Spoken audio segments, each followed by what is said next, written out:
मोदी 3.0 में एक बहुत बड़ा टारगेट अचीव होगा जिसका फायदा मिलेगा इथेनॉल कंपनियों को।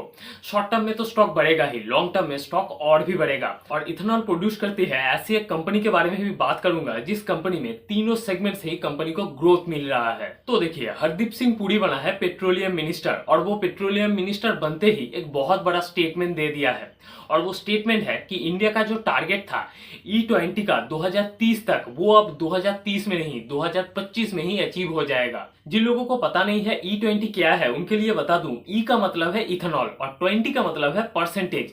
इसका मतलब है 1 लीटर पेट्रोल में 20% इथेनॉल मिलाया जाएगा 2025 तक। और ये बहुत बड़ी बात है क्योंकि टारगेट था 2030 में इंडिया E20 पहुंचेगा। एक बार सोचिए इंडस्ट्री में कितना ग्रोथ होगा। E20 हो जाएगा 2025 तक, उसके बाद आएगा E30, E40। तो सोचिए इथेनॉल इंडस्ट्री में कितना ग्रोथ होगा और इसका पूरा फायदा मिलेगा इथेनॉल बनाने वाली कंपनियों को। तो उस कंपनी का नाम है त्रिवेणी इंजीनियरिंग एंड इंडस्ट्रीज लिमिटेड और इस कंपनी का पर डे इथेनॉल कैपेसिटी है 1100 किलो लीटर का। और ये कोई छोटा मोटा कैपेसिटी नहीं है, बहुत बड़ा कैपेसिटी है। आप अगर टोटल इंडस्ट्री को एनालिसिस करेंगे तो आपको समझ में आएगा। अब इस कंपनी के बारे में सब कुछ मुझे पता है, वो इसलिए क्योंकि एक टाइम पे मैं भी इस कंपनी का इन्वेस्टर था। इस कंपनी की 3 सबसे खास बात है। जब मैंने लिया था ये देख के ही लिया था कि इसका पर डे इथेनॉल बनाने का कैपेसिटी इंडस्ट्री में टॉप 3 में से आता है। दूसरा, इस कंपनी की सबसे खास बात है इसका बिजनेस मॉडल। तीनों सेगमेंट में कंपनी बिजनेस करता है और तीनों सेगमेंट में ही कंपनी ग्रोथ कर रहा है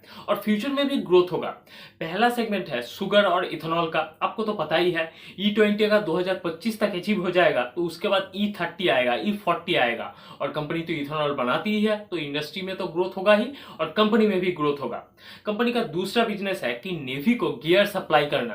देखिए, डिफेंस कंपनी में बहुत ग्रोथ है। डिफेंस कंपनी का आप रिटर्न को देखिए और ये गवर्नमेंट डिफेंस के ऊपर खासा फोकस करता है तो उस सेगमेंट में भी ग्रोथ होगा। तीसरा बिजनेस है वाटर रिसाइकिल का। इस सेगमेंट में भी बहुत ग्रोथ है। इस इंडस्ट्रीज में कई कंपनी है मगर इस कंपनी की सबसे खास बात है इस कंपनी के पास इंडिया से तो ऑर्डर मिलता ही है और इंटरनेशनल भी इस कंपनी के पास ऑर्डर है वाटर रिसाइकिल का। तो कंपनी के पास 3 सेगमेंट है और तीनों सेगमेंट में ही जबरदस्त ग्रोथ होगा और ग्रोथ होगा तो छोड़िए, ग्रोथ हो भी रहा है।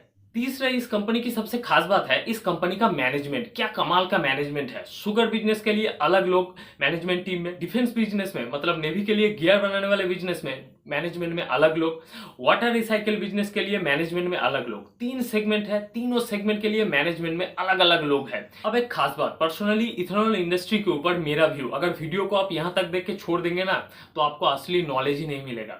देखिए, मेरा पर्सनली मानना है कि इथेनॉल कंपनी का लेने का जो सही टाइम था वो था 2018, 2019, 2020 में भी ले सकते थे क्योंकि उस टाइम पे ये शुगर बनाने वाली कंपनी, इथेनॉल बनाने वाली कंपनी बहुत सस्ते में मिलता था, लो पी में मिलता था।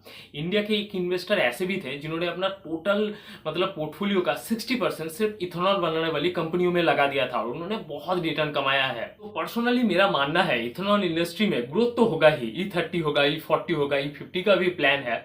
मगर एक बात आपको याद रखनी पड़ेगी, शॉर्ट टर्म में इथेनॉल बनाने वाली कंपनी आपको बहुत ज्यादा रिटर्न कमा के नहीं देगा। 20%, 30% रिटर्न तो दे सकता है मगर लॉन्ग टर्म में ये सब कंपनी अच्छा करेगा। और जब मेरे पास त्रिवेणी इंजीनियरिंग था तब मैंने एक छोटा मोटा रिसर्च किया था और मेरा मानना था कि 2027 तक त्रिवेणी इंजीनियरिंग 300 से बढ़कर 900 हो जाएगा। एक्चुअली होगा कि नहीं होगा ये तो वक्त ही बताएगा।